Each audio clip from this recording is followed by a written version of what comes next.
UFC Fight Night, Hermansson versus Pyfer goes down this Saturday, February 10th at the Apex in Las Vegas. We are going to be breaking down some of the exciting fights going down on that card, and we're going to tell you who will end 2024 as the heavyweight, light heavyweight, and middleweight champion of the world. That's right, we're future tellers on this one now. All that and more coming up on the Fight Pit.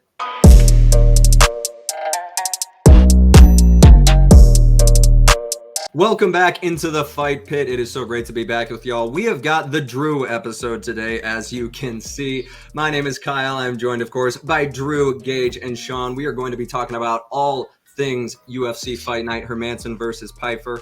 Before we get to that, I do have to shout out our amazing sponsor at Pillow Fight. Look, if you are anything like me, you need the right pillow to fall asleep. Luckily, Pillow Fight is that right pillow. I'm talking about the difference between tossing and turning versus sleeping like you just got punched in the jaw by Max Payne Griffin. So get yourself to Pillow Fight to start getting better sleep, and use the link in our description to save yourself even more money. It's a no-brainer, folks. Get yourself better sleep so you are able to attack your day in the mornings. Thank you to Pillow Fight for sponsoring this episode. Now, we came off of a nice 2-1 on our lack of an episode predictions. We did have some shorts. Make sure you check those out on our new YouTube channel, The Fight Pit on YouTube. Still a House Call affiliate, but we are making our own channel for all things combat sports related. Make sure you check out the new Fight Pit YouTube channel.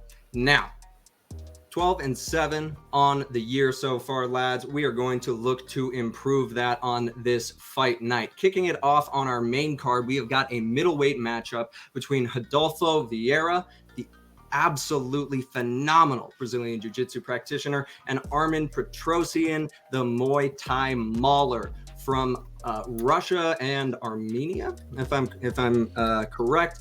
Armen Petrosyan is bringing a 9-2 record into this, coming off of back-to-back wins, both decisions. He has had a bit of a decision slump since getting into the UFC. Obviously had a phenomenal knockout win on the Contender Series, but since then has not been able to get the finish.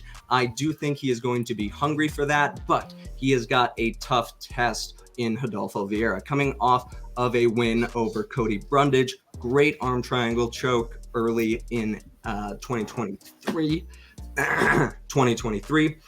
He's gone 500 in his last 4. You know, kind of taking his lumps as he tries to climb the ranks in the UFC. You kind of expect that with one of these more unpolished up and coming fighters, especially one who was so focused on one discipline like Rodolfo Vieira. This one is very interesting. It's razor thin betting line, basically pick 'em odds. Rodolfo Vieira is a slight favorite at -115. Armen Petrosyan is at -105. So it is truly a coin flip between these two.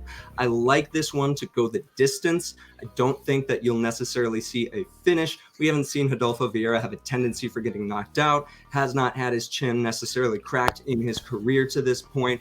Armen Petrosyan has not, gosh, I can't get this frog out of my throat. Petrosyan still seeking that first UFC finish. I do think this is going to end up being a unanimous decision win for Armen Petrosyan. I think he's got just a little bit more of a complete game, whereas Rodolfo Vieira very much just going for those submissions. And he can absolutely sync one up, like sprinkle a little bit on maybe a second round submission out of Rodolfo Vieira. But for me on this one, I am going with Armen Petrosyan by a unanimous decision. Moving right down along this card, we've got to talk about a prelim that we had the great pleasure of interviewing one of the fighters involved in this matchup, Max Payne Griffin. The fight card has finally come. He has taken on Jeremiah Wells. We talked a little bit of preview on this one, so I'm going to throw it to Drew to give us the breakdown on this welterweight matchup. Which Drew are we throwing it to exactly? Sorry. OG Drew. Dude, this already my favorite episode. We're starting it off on a good note. I appreciate you guys. Max Griffin, you know, we talked with the dude. He's been ready to go. He's always ready to go. He's perpetually in fight camp, ready to throw down whenever it's time. Coming off the decision loss to Michael Morales, which, you know, as we covered before, nothing to really turn your nose up at. Michael Morales, a really tough prospect on a tear, and it happens. You catch those guys coming up, and sometimes you get them, sometimes you don't. Max Griffin is going into this fight as a plus 135 underdog, going up against Jeremiah Wells. Has a 12-3 record, 1 draw, 5 KO wins, 4 submissions, 3 decisions. He's also coming off a loss to Carlston Harris by submission. But before that loss, he was on a 6-fight win streak that included Matthew Semmelsberger, Court McGee, Worley Alves. So even though he hasn't been doing it as long as Max, got some good wins under his belt, has already put together a solid win streak, knows what it's like to string wins together. Haven't seen too much of him coming off losses, so it'll be interesting to see if he's able to bounce back. Max Griffin, just veteran OG in the game. We've seen just about everything out of Max that we could. We've seen him fight through adversity. We've seen him bounce back off of losses, off of tough losses. We've seen him get some stellar wins, some stellar finishes. We've seen him collecting ears, figuratively and literally. He's 19-10. He has 9 KO wins, 2 submission wins, and 8 decision wins. So he's got the veteran experience on his side. He has faced it all. There isn't a type of fighter that he hasn't seen. I don't think Jeremiah Wells is going to show him anything different. I don't think it's going to be anything that he hasn't. I am counting on this fight to not go the distance. I'm counting on this fight to be exciting. It's going to be a fire fight from the very get-go. I think if there isn't a finish by either man, which, could happen either way, neither of these guys are strangers to finishes, I am taking Max Griffin either under 2.5 rounds or by decision. I think if it goes to a decision, it's Max Griffin no matter what. 1000%. Jeremiah Wells just has this tendency to get gassed, and I think if Max gets it to the cards, it's a guarantee win for him. But we had the privilege of seeing the guy. He is lean. He is looking good. He's looking like he can throw some heat. And when you tire yourself out like Jeremiah Wells tends to, more of a front runner, burns a lot of energy quick, that can open you up to the possibility of getting finished. That is definitely something to watch for a dark horse fight of the night on the prelims. But moving back to the main card, we have got the veteran Michael Johnson taking on Darius Flowers. Sean, I'm throwing it to you. Give me your breakdown on this lightweight matchup. Michael Johnson, the elder, the veteran, he's fought everyone. 22-19. Yes, that record looks horrible, but he has fought some absolute studs. Then you have Darius Flowers, 29 years old, good prospect. He did lose his last fight by submission. He is a knockout artist. If you get it to the ground, you have a very good shot at winning it right there and then. Thing is, Michael Johnson doesn't take many fights to the ground. He likes his clean boxing, which he's very good at, but he's been knocked out viciously many times. And that's the scary thing about it. Even though he's the favorite, I think I'm going to take Darius Flowers, the underdog here, because he does have, in his 12 wins, he has 9 KOs and 7 in the first round. And I just feel like if Michael Johnson just messes up once, that could be it on this fight. And obviously, if it goes decision, there's no doubt about it. This is one of those that I'm going to go with Michael Johnson. I don't see any way Darius wins a decision here, because Michael's going to definitely way more volume, control of the pace. And he's still fighting very good, Michael Johnson, but it's just he gets caught, and it happens quite often. And he just came off a vicious KO loss. So I think Father Time, it's just something, it's religious at this point with us, is we always find one veteran that it's about. It's time for them to go. I had to put this on the breakdown. I had to put this one on the breakdown. We always talk about the veterans, man. We love them. It's religious at this point, that it's like, all right, it's time for someone to go. And it's like, I don't know what he has to do left in this sport. Like he doesn't have to do this unless it's money. Like I do believe if he does get finished, he should leave. too. So Yeah. I'm gonna go with Darius Flowers by KO. I'll go first round just because statistically it makes sense. It's where he likes to do it. Yep. And I think something to note, if I'm not mistaken, I believe Sean is undefeated in his picks since he's been back. Sean has not made an incorrect pick since coming back. That is 100% factual. We have not been 100%. We had a couple of hiccups with those first couple of title fights of the year. Sue us. I picked Dricus Du Plessis though, so save that. We're good. We're all good. We still have a 12-7 record too. Like, if you're not with us, what are you doing? Those are that, like, we're doing this, people. It's pretty numbers, man. It's all pretty numbers on this side. It's pretty numbers. And every time I look at it, I'm just like, we got to go. No, Sean, I couldn't agree with you more. This is definitely one of those fights. You broke it down perfectly. If it's a finish, you know it was Darius Flowers. If it's decision, you know it was Michael Johnson. Like, those are the two ways this fight goes. But I am leaning way more towards it being a Darius Flowers finish. Moving right down along, we've only got 3 more fights to preview. We've got Brad Tavares taking on Gregory Rodriguez. Gage, talk to me about these middleweights. So Brad Tavares is coming off a win against Chris Weidman, which it was a win, but it's Chris Weidman. If you watch that fight, was clearly not himself and did not look good coming back, and didn't really do much for me in a way that he still went to decision. Brad Tavares still can't finish a fight in the distance, even against a Chris Weidman who really just was a shell in there. Very finishable. Like, not down talking Chris Weidman because of his great career, but that was not it.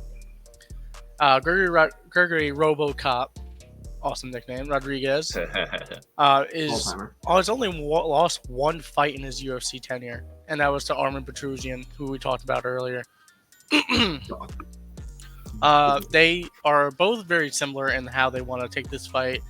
Brad's takedown defense is ridiculous. If you look his past fights, he's shut out a lot of good people. He fought Dricus in 2021, and Dricus went 0-for-7 on takedowns against Brad. So I don't think this would be a big part of Gregory's game, even though he can take people down, does work on the ground well, but I don't think Brad will let him get in there. He's faced way better grapplers, way better wrestlers, and has avoided the takedown. So I don't think that's going to be a big part of it. And if it does come down to the ground, I'd be very, very surprised it did. But I would give Gregory the edge on the ground 100% if it got down there. But I don't think it will. They don't strike high volume, either of these guys. And they both are counterpunching, trying to get the big blow, and high percentage significant strikes, very good accuracy. The only difference is Gregory has way more power in his hands. Way more power. I would like to say I don't see this going to decision because Brad did get knocked out 2 fights ago to Bruno Silva in the first round. I don't know how well his chin's going to hold up against someone that hits a lot harder than Chris Weidman was hitting, because Chris really didn't test his jaw. So I'm very curious on how that goes. But I would put money that those power shots and how they both counterpunch is going to be a slow first round. So I don't think it'll be a first round. I think the second round is where Gregory knocks out Brad Tavares. Like, there it is. TKO style, but it's, if I had to put it down, if it goes to decision, look for Brad Tavares to take that though, because he's a decision guy. Big time point guy. He can get some good cards right out for him, but I don't like his odds against Gregory Rodriguez. And like you said, they, couple of slower starters. Don't look for a first round here, but second round, Brad Tavares has been put out. Rodriguez swings sledgehammers too. So powerful, man. Like, he's so freaking powerful. It's ridiculous. Before we get to co-main event, anyone want to jump in with any saves? Speak now or forever hold your peace. Speak now or forever hold your raps. No saves. We got three underdog picks though. 3 underdog picks, and we got some money to be made, no, baby. Gregory's pretty sure he's the Gregory's favorite. Greg's the favorite. Petrosian, Griffin, Flowers, though. Yeah. Petrosian's minus 105, so essentially a pick 'em, but technically still the dog in that fight. We're riding with the dogs on this one. Listen, our record speaks for itself.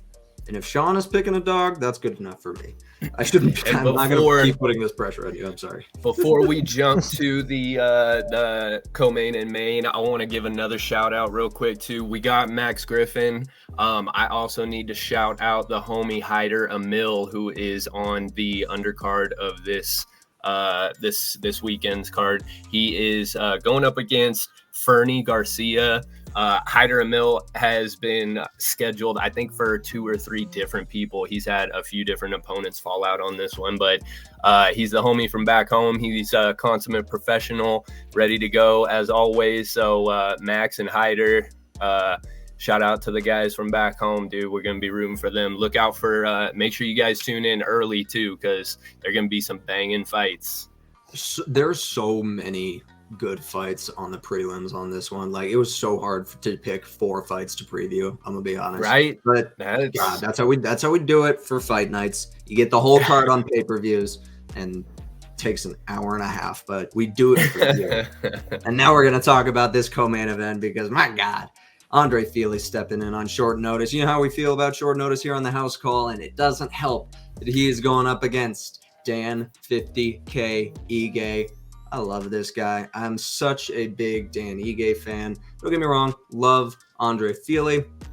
Very exciting when he first broke into the UFC, but has not been able to sustain any level of momentum. And on the other side of it, Dan Ige has fought a who's who at 145. Korean Zombie, Josh Emmett, Bryce Mitchell, Calvin Kattar. These are the people that constitute Dan Ige's 7 losses. I want to point something out. Dan Ige's never been finished in his 17 wins and 7 losses. Those unbelievable performances we see out of Dan Ige. I'm giving my pick away, and I don't even care. Yes, I'm going with Dan Ige, and I think Dan Ige is going to be able to put Andre Fili to sleep. I'm talking about a 3rd round TKO win for Dan Ige. I'm sorry I jumped the gun, y'all. I'm just going to throw it right to Drew Sizzle to talk to me about this co-main event. Co-main event originally scheduled, I can't remember the guy's name. This was originally Dan Ige versus like Lerone Murphy or something like that, I believe. Lerone Murphy drops out. Is that it? Yeah, Lerone Murphy. So Lerone Murphy drops out. Andre Fili steps in. And I say, no disrespect to Lerone Murphy, this fight got a little bit more exciting, in my opinion. We got Dan Ige 17-7, 5 KO wins, 5 submission wins, 7 decision wins. Andre Fili doesn't feel like he's been doing it this long, but he's 23-10, 10 KOs, 3 submissions, 10 decisions. Ige is, I don't remember the specs for Lerone Murphy, but Ige is giving up 3 inches in height and 3 inches in reach. Just based on visuals, I thought that it was a little bit more of a discrepancy size-wise in favor of Fili than that. But it's man, this can be just such a good fucking fight. I'm excited for this one. This one is like two guys that, you know, you don't ever expect either of these guys to have a boring fight. It doesn't matter who they're going up against. No matter which way you dice it, every time you see either of these names, you know that there's going to be some violence. It's going to be exciting. Somebody is, you know, throwing bolos, and it's just whoever drops first. Most of the time, these two are the ones, you know, putting the pressure on, moving forward, being exciting, pushing the pace, and you know, keeping the action flowing. Going against each other is going to be tough to call, though. I think this is going to be a striking match. I don't see either of these guys trying to move it towards the ground in favor of, you know, trying to keep an advantageous position and win on points. I think both of these guys are going to be looking for the finish. It's, like we said, man, very tough to go against Dan Ige. This is Hawaii versus Northern California. like just the absolute toughest call for me. I don't want to see either of these guys lose. I think if it is under 2.5 rounds, if there's a finish anywhere in the first 2 rounds, it could go either way. Like we said, Dan Ige doesn't get finished. Haven't seen Fili get finished very often. It has happened, against Yair Rodriguez. He's been on the the rough end of some finishes in his day. Under 2 rounds, I say it goes either way. It's a toss up. If it makes it to a decision, I'm leaning Ige. He's been on a roll. He's been at the top in the upper echelon for a lot longer than Fili has, and he has that upper echelon experience. I wouldn't be mad though if Fili gets it. This could be Fili's chance to crack the upper ups, as far as the weight class goes. I don't know if this is his highest ranked opponent, but it's one of them for sure. Gonna be a tough fight. Short notice is always tough, man. They do not do well. It's the odds are not on Fili's side on this one, but my heart's with Fili. My brain is with Ige. I'm gonna take Ige by decision. There it is, folks, and it just makes sense, and it's tough because we obviously love both of these fighters, but you just look at the body of work of Dan Ige, and he's had a bit of a rough patch recently, but he got to basically the highest heights of the featherweight division. Could not capitalize on that, and that does happen. I absolutely think Dan Ige can get right back into that title conversation, and I really hope he does because I'm a big Dan Ige fan. Gage, I'm throwing it to you. Give me your thoughts on the co-main. Well, you guys made a lot of great points already and touched on a lot of stuff I want to touch on. Kyle, mostly. So the last time Dan Ige lost 2 fights in a row was in 2021 to the Korean Zombie and then Josh Emmett. Happens. He's not going to lose 2 in a row. Shit happens. To Andre Fili on short notice. I went against a short notice fight one time and I got burned from it. And I'm not gonna make that mistake again. I'm also a big Dan Ige guy, like especially when I got into the sport a couple of years ago, and he was really on that run and really was always fighting, always had these big fights, was always on the main card, and had these tremendous fights against a lot of people that knocked people out very quickly and was taking them the distance, and refused to be just another notch in that KO belt to a lot of people. Danny Ige is also a very technical boxer, has a lot of hands, lots of good power in his hands, and it's just a bad matchup for anyone like coming into a camp that you don't train to fight Danny Ige. And you can say, oh, well, Danny Ige didn't train it for a camp for Andre Fili. Oh, okay. Like, his cardio is there. He's going to just rely on his striking, which is his bread and butter. It's going to work. And he's also a good grappler. All in Danny Ige. People don't give Danny Ige enough credit for his grappling either. Yeah. I'm all in Danny Ige. I think Fili does have enough just regular cardio off the street to get past the second round, but third round's gonna be really rough for him. So I think he survives the third round, but I think it's Dan Ige by points all day. Unanimous. There it is. 3 on Dan Ige. Sean, are you going to take us to a unanimous decision? Oh, yeah. Let's go. I'm not going to add too much to it just because everyone hit it pretty good. Only thing else to add is really that Dan Ige really kills it against unranked opponents. His losses, the 7 losses, I think 5 of them have been against ranked opponents. So short notice, unranked opponent, you're getting your shot against a guy that doesn't get finished. It's just a tall mountain to climb here. So Dan Ige, I'm going to say decision. This is definitely a fight of the night contender for sure. Absolutely. Yeah. So there could be another $50K for Dan Ige. I hope so, man. I hope so. We are locked in on Dan 50K Ige. Much love to Andre Fili. Don't get it twisted. But it's just, You know how we feel about short notice fights here on the House Call.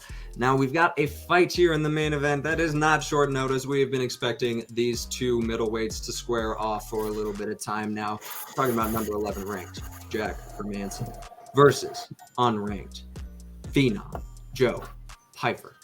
This is going to be awesome, people. This is a great main event. Like, a lot of people who don't, the uninitiated will look at this main event and be like, oh, Hermansson versus Pyfer, what is that? And I'm like, no, you want to watch this main event. This is going to be fun.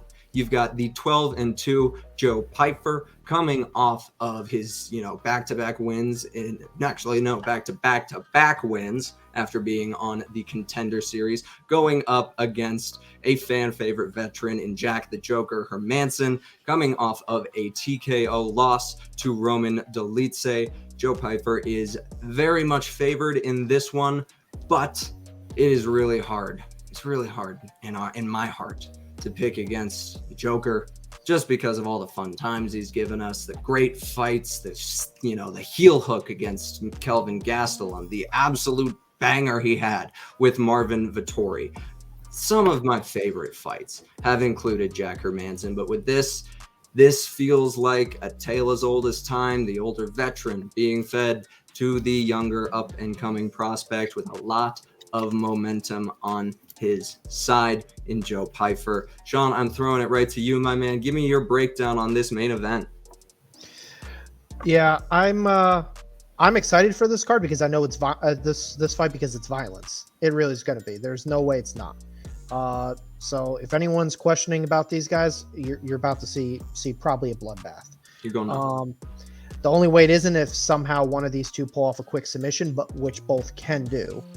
I think Joe is going to be pushing the pace. He's very good at range. He's one of those guys that's like, how the hell do you always have the range on someone else so quickly?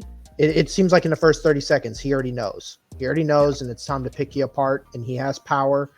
I think Jack, his biggest way to win this, other than a sneaky submission, is he has to get into a brawl. Get it up against the cage, get into one of those where go Tai Tuivasa style. Get it up against the cage and just let's do it right here. Dirty dog. But I do not think that's going to be the case. I think Joe is going to win this fight, and obviously this fight should be a finish. It shouldn't. There's no way this is making a decision in my eyes. I think it's 3.5 is the rounds, and even that I kind of like the under. I like the under on 3.5. Yeah, 3.5. I like the under too. Check your blood pressure, please, people. Yeah. if it makes 4 or 5 rounds, then obviously this will win fight in night. But I still think the co-main is going to win fight in night. I say Joe's going to win. TKO. I'll go with 3rd round.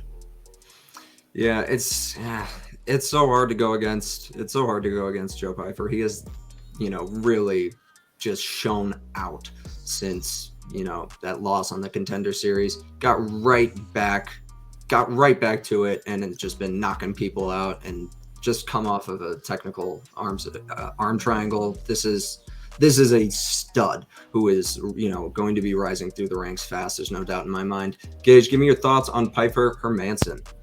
If you think this fight goes past round 1, I seriously think you need to watch some tape. And if miraculously these guys make it past round 1, we're gonna see some very interesting late rounds, because they are going to be throwing absolute bombs in those first 2 rounds. So take the under. Take under whatever it is. 3.5. That's all I'm saying. Got to take the under on this. Can't count out Jack. You really can't. Just of how long he's been doing it, how people he's fought, and how he stood the test of time in a very, very powerful division. But if you look at Joe Pyfer, look at him. He's the underdog too, which is crazy to me how far off it is. With having Jack, I think I went last look from Kyle Stats plus 245. 225, yeah. 225. Which I thought it was going to be a pick'em, honestly. But I guess Jack is nothing to put your nose up at. But the body of work Joe's put together in his last 3 fights is very impressive. And they have been very quick work. I think he is ready to take that step up in the competition. Jack is again, very, very good competition, very stiff competition. This is going to be haymaker after haymaker after haymaker until someone's jaw just cannot take it. And my money is a younger guy can take it more. Yeah. So I got Joe first round knockout. I'm going to say 4:35 into the round. Last minute. There it is, man. Right before you get the clappers. Damn, that's a heartbreaker too. No, I can see it though. It's so. God, Joe Pyfer. I'm just excited to watch this fight.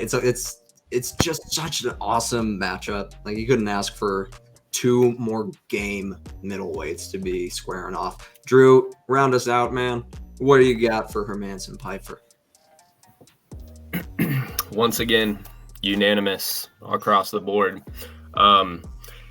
This, surprisingly, I mean, we all think of Jack Hermansson as a submission guy. Guy's got 11 KO wins. Oh yeah. Like, I thought that might have been a mistake. I thought I clicked on the wrong name when I was looking it up for this fight, but it's maybe because recent he's been doing the grappling matches, and he's just one of those guys that we expect people to not want to go to the ground with him. He's one of those guys that we are usually thinking, his best bet in a fight is a submission. So sneaky with the knockouts. Joe Pyfer, of course, he's been doing the media rounds. He was on Rogan. He's got a great story. He's, one of those guys that you just cannot help but root for. Just like Sean Strickland, one of those people that have overcome stuff in their personal life, and you just want to see them do well in everything that they do moving forward. The stat that jumped out to me was Joe Pyfer's takedown accuracy is at an 83%, up against someone like Jack Hermansson.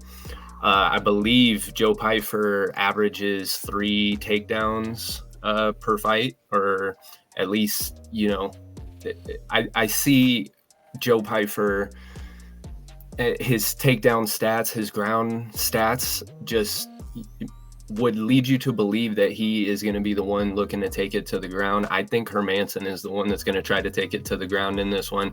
I don't think anybody wants to stand with Joe Pyfer. Even though he's, relatively fresh to the UFC and to the UFC fan base. He's been around for a long time. He's trained with a lot of, savvy veterans. He's seen it. He's been there, done that. We haven't seen him in the limelight, but I think he's on his way. And the odds for this fight, they show that the odds makers are giving him quite the advantage on this one. He's minus 275. 275.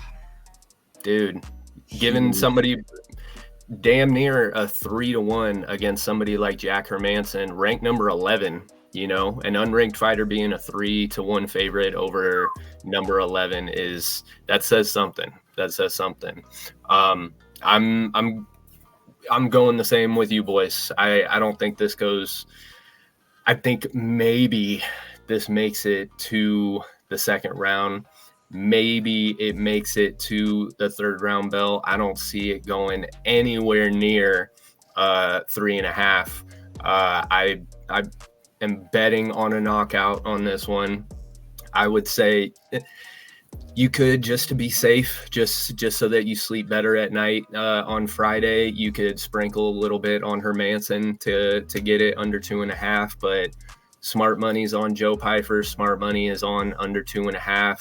And if this goes anywhere near the third round, I will be absolutely shocked.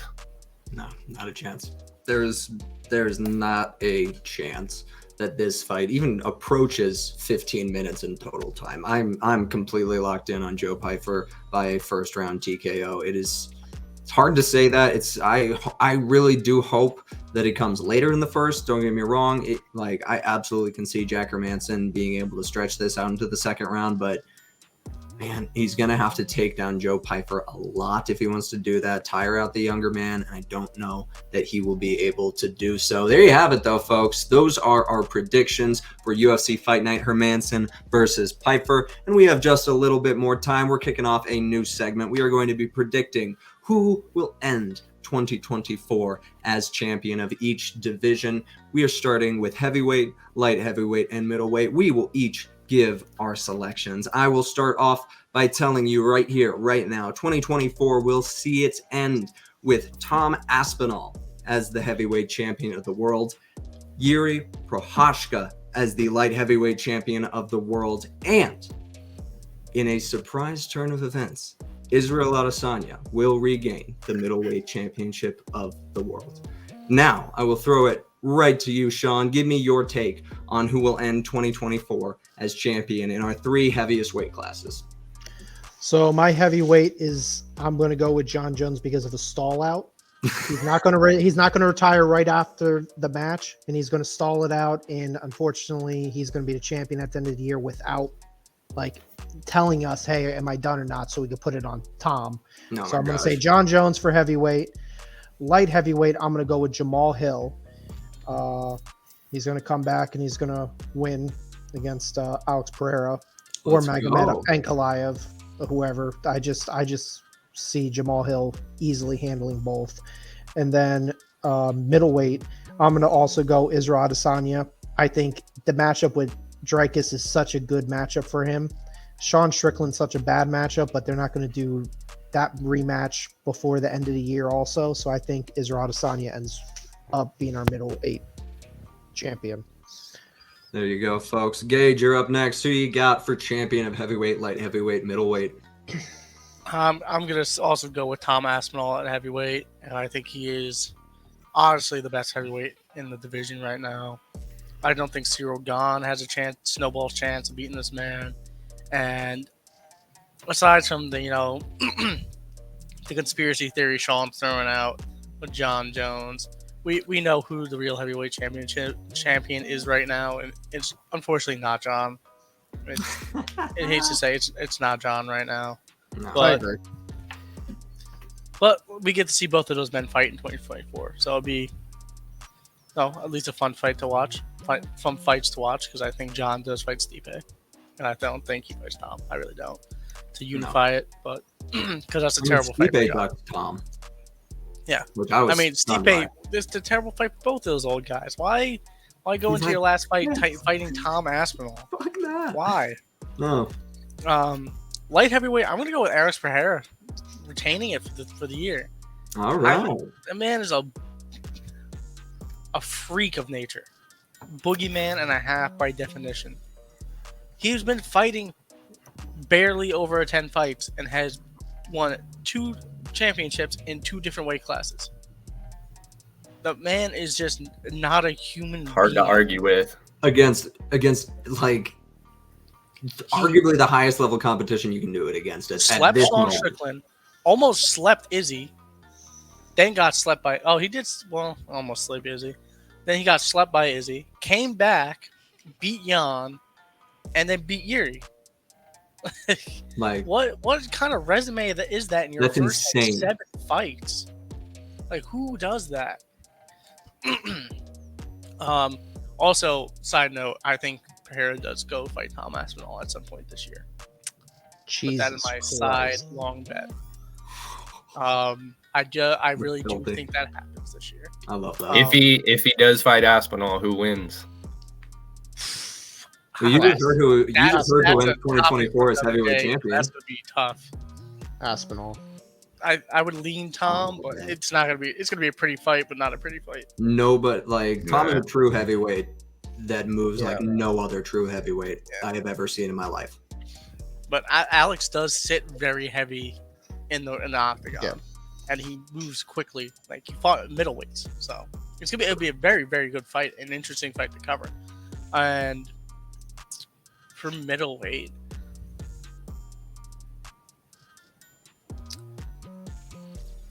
I'm gonna have to go with Izzy. I don't think he takes the whole year off. No. And if I'm Dana White, like, the money making possibilities of putting him against Strikers, and like, oh come on, Dana's Yeah. gonna sniff that money and be like, yeah, that's the fight. If it all comes down to if Izzy wants it, though, it really does. True. Very, very true. Well, we've got pretty almost unanimous on Izzy Adesanya. Drew, where are you going with the belts in 2024 for heavyweight, light heavyweight, middleweight? Dude, this is going to be a very interesting fucking year.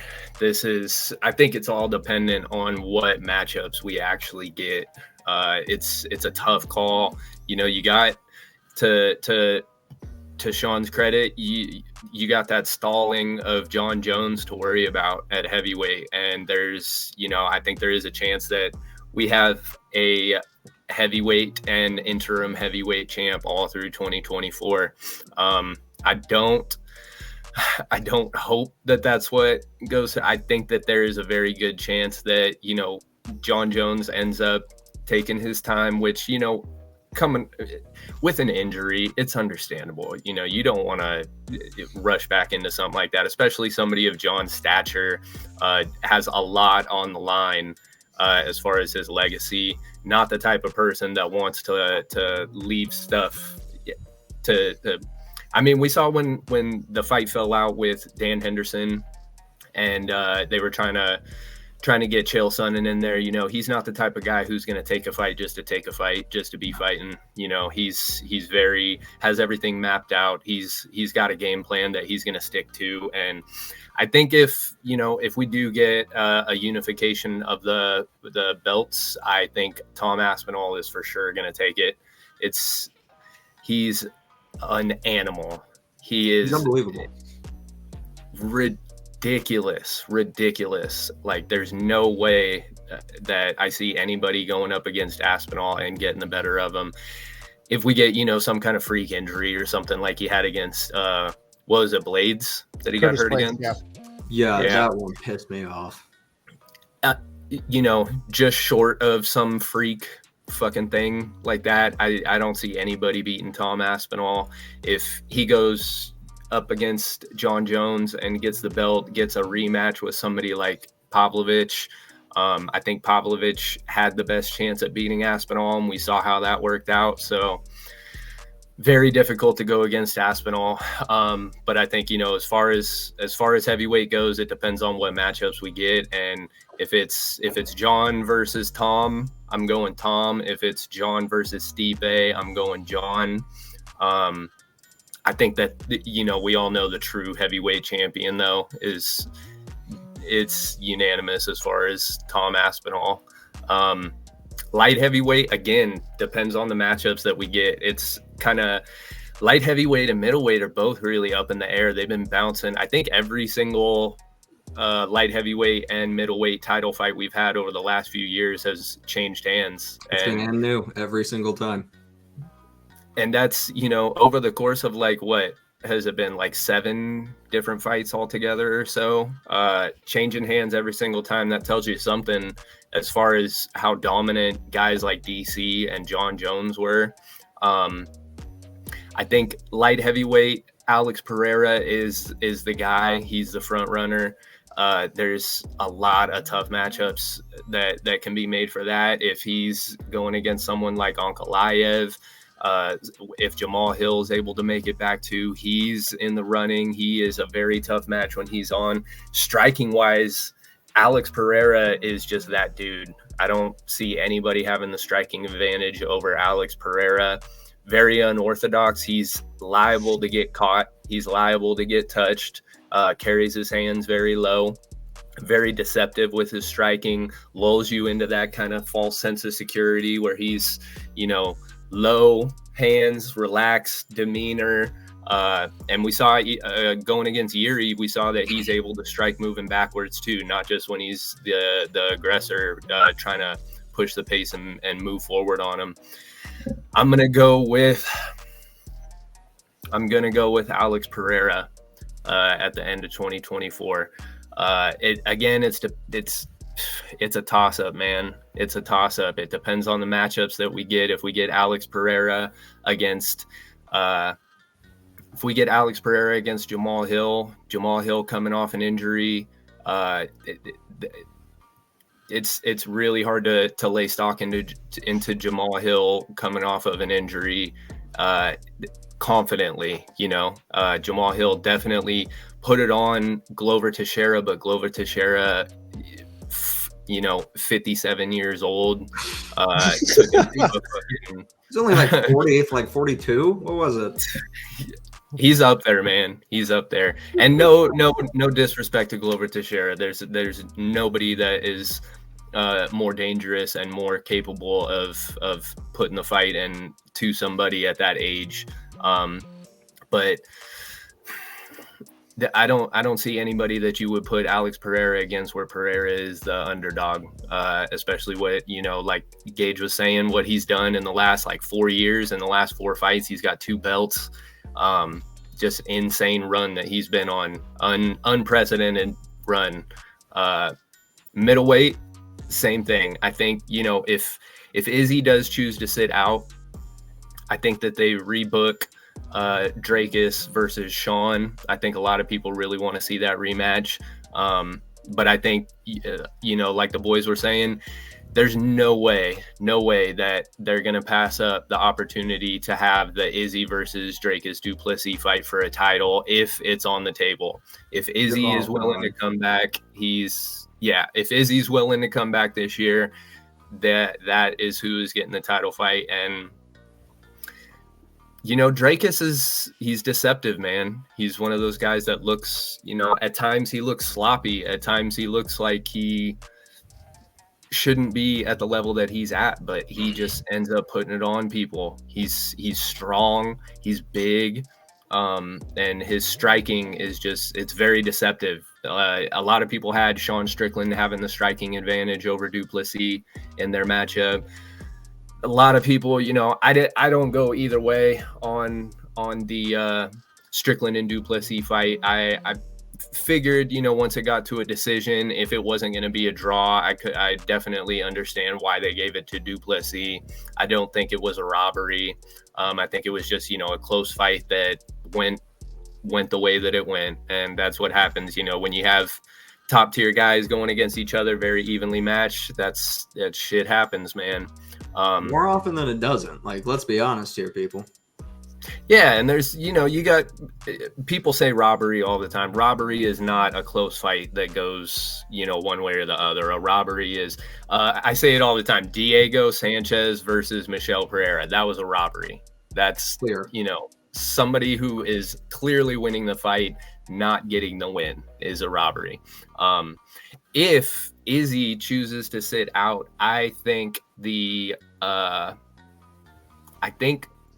trying to work Khamzat in there is something that the UFC will be looking to do. So I wouldn't be surprised if we get Khamzat against somebody in a number 1 contenders fight. I don't think Khamzat has done anywhere near enough to warrant a middleweight title shot. But I think worst case scenario, I think du Plessis holds the belt for most of the year while they hash out who the next number 1 contender is, whether it's Khamzat versus Strickland, Khamzat versus Cannonier, Strickland versus Cannonier. There's that Whittaker. Shuffle for Whittaker. Yeah, he's always in the mix too. We got him. He's going against Costa next, right? Allegedly. We'll see. Yeah. He's failed twice now. So there, if the Whittaker Costa fight works out, who knows? We could see Robert Whittaker jump in and get the rematch against du Plessis for the belt. And man, it's tough. It's tough. But all in all, I think what it comes down to is whatever Izzy decides to do. If Israel Adesanya decides to bring it back in this year, they throw him in.